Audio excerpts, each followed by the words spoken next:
The national election of 1832 put Andrew Jackson in the White House for a second term as president. One of the major events of his second term was the fight against the Bank of the United States. In 1836, the bank's charter ended, and the Treasury Department took responsibility for most of the government's finances. Many people considered Jackson's bank veto one of the most important actions of his presidency. Another major event of Andrew Jackson's second term as president involved Texas. The United States had given its claim to Texas to Spain in 1819. Then Mexico won its independence from Spain in 1821. After that, Texas belonged to Mexico.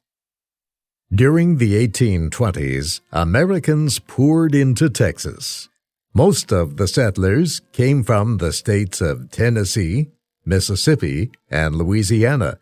Many owned slaves and brought the slaves with them to Texas. American settlers in Texas were able to buy land for almost nothing, but they had to promise to join the Roman Catholic Church. They also had to promise to obey the laws of Mexico. Over time, Mexican leaders saw the danger of continuing to permit Americans to settle in Texas. The Mexican government sent an official to inspect conditions along the border with the United States. The official reported that as he traveled north through Texas, he saw less and less that was Mexican and more that was American. He said there were very few Mexicans in some towns, and these Mexicans, he said, were extremely poor. He said the American settlers were not becoming true Mexicans. They were not speaking Spanish. They were not becoming Catholics, and they were not accepting Mexican traditions. The official said the situation in Texas could throw the whole Mexican nation into revolution. He urged Mexico to send troops to occupy Texas. The situation between the settlers and the Mexican government became increasingly tense. For the most part, there was little that President Andrew Jackson could do. The United States had a friendship treaty with Mexico. The government in Washington had a duty to remain neutral. In April 1833, the settlers in Texas held a convention. They prepared a list of appeals to the leader of Mexico, General Santa Anna. One of the Americans, Stephen Austin, carried the appeals to Mexico City. He spent 6 months negotiating with the Mexican government. General Santa Anna promised to honor all the requests except one. He would not make Texas a Mexican state, although he said that might be possible someday. Stephen Austin was satisfied. He left the Mexican capital to return to Texas. On his way home, to his surprise, Austin was arrested. He was arrested because of a letter he had written earlier. He had written it when his negotiations with Mexican officials seemed to be failing. He had said it might be best if the people declared Texas an independent state. Austin was put in prison in Mexico City for a year and a half. Stephen Austin urged the people of Texas to remain loyal to Mexico. But talk of rebellion had already begun. The settlers were calling themselves Texans. In November 1835, representatives from all parts of Texas held a convention to discuss the situation. They had no plans to take Texas out of the Mexican Republic. In fact, a proposal to do that was defeated by a large vote. However, the Texans took action to protect themselves against Santa Anna, who had declared himself dictator. They organized a temporary state government. They also organized a state army, and they made plans for another convention.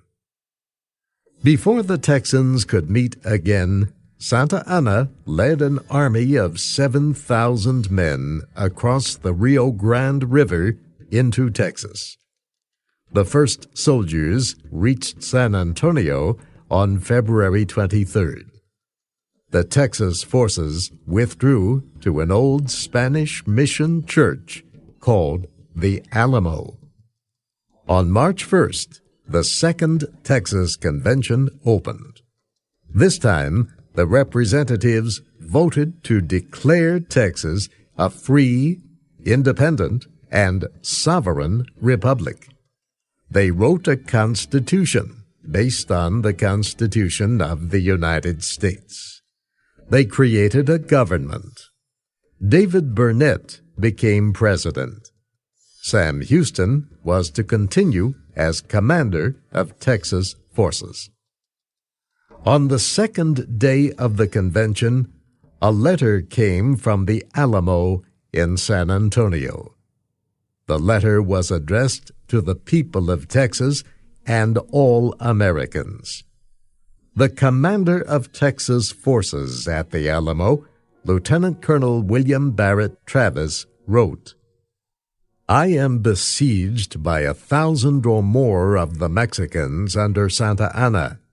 I have sustained a continual bombardment and cannonade for 24 hours and have not lost a man. The enemy has demanded a surrender at discretion.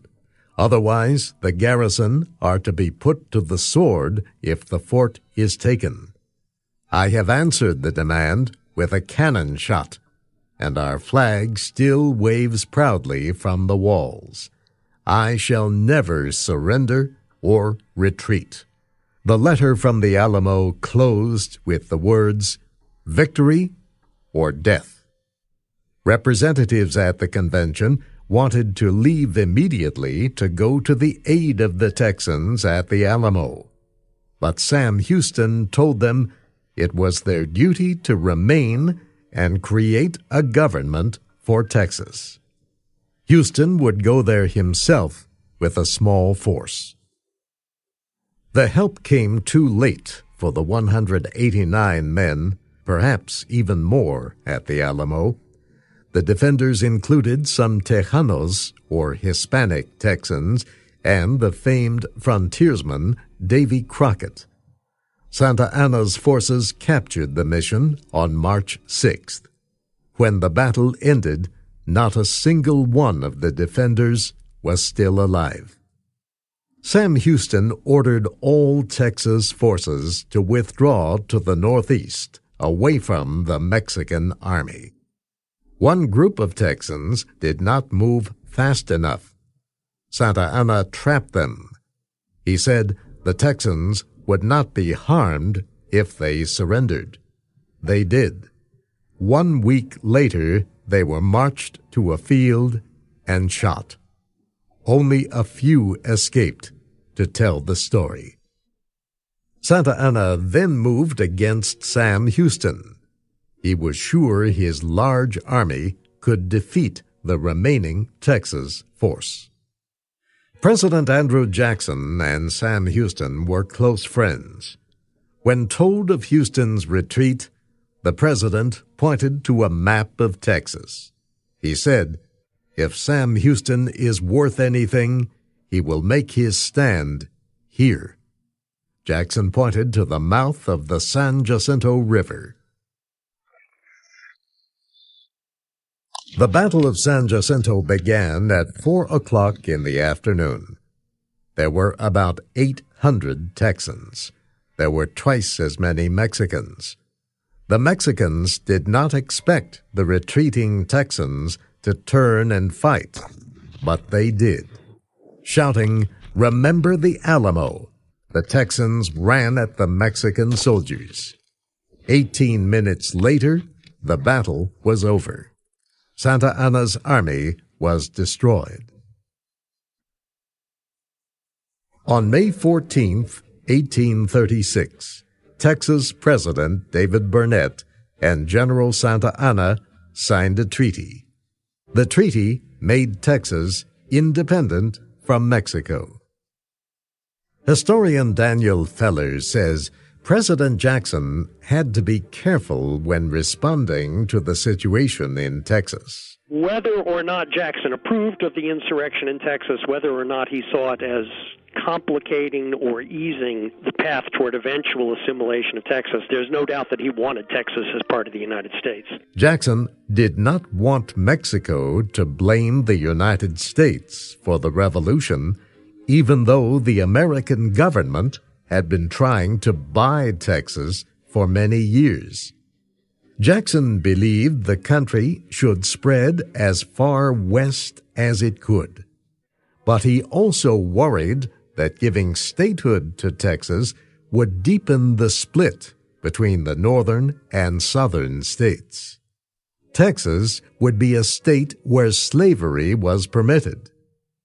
For this reason, the anti-slavery leaders in the North strongly opposed Texas statehood.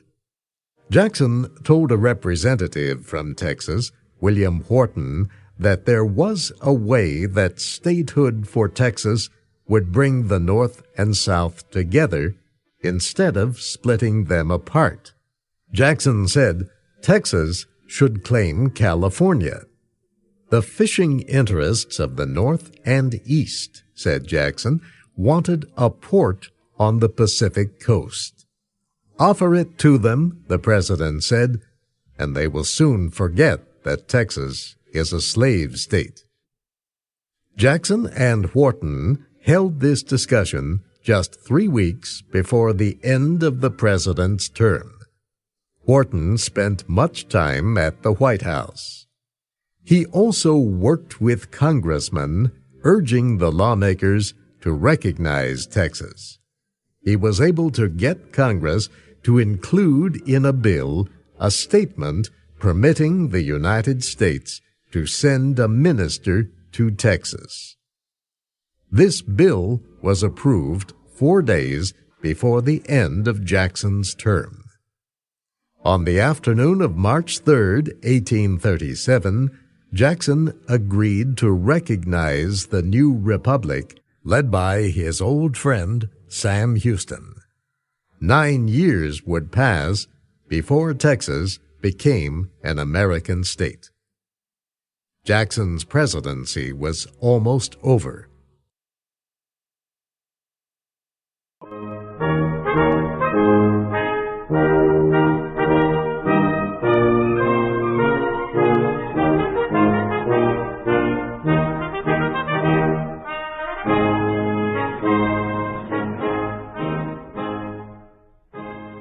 Thank you for watching.